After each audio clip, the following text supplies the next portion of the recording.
It is Tuesday, March 16th, 2021. The subject of today's Dharma talk is cooperative componentry. So that's one of my favorite Abraham sayings, and it can refer to both ourself as being a cooperative component to our own vortex and the cooperative components of our vortex. So it's like happiness and our vortex and our ultimate desire is a coherent whole state of being. So it's not like one particular thing or manifestation, it's everything. In a way where we can experience it in a tangible, seamless, coherent way, where we get to just be in one place at one time and enjoy our human experience. So we ourselves must be a cooperative component to our vortex, and this means we must match the vibration of everything we wish to experience. So we can recognize this emotionally, and simply through following our emotional guidance, we automatically ensure that we are a cooperative component to our own vortex. So if it feels good, it is good.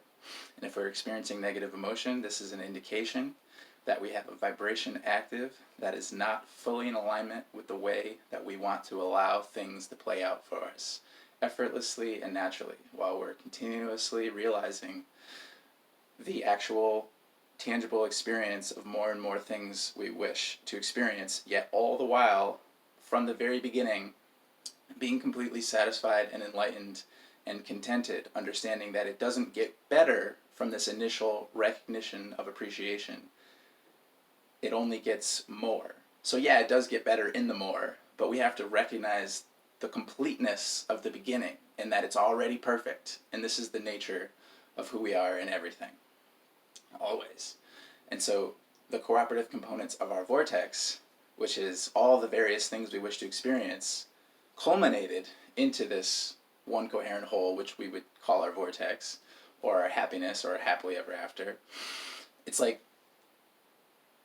we're the one who's rendezvousing with all of these cooperative components, and it's a vibrational equation. So if we're thinking about just like, lab in middle school when we're learning about physics and chemistry and science and osmosis and diffusion and just the way that vibrations interact with one another in the physical universe and how we can identify it, and it's this knowable, scientific, mathematical, predictable, magnetic, electromagnetic, kinetic equation.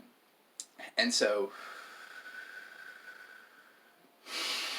in the same way that all of those natural processes function, this is the way that we attract, through law of attraction, everything we wish to experience now and forever.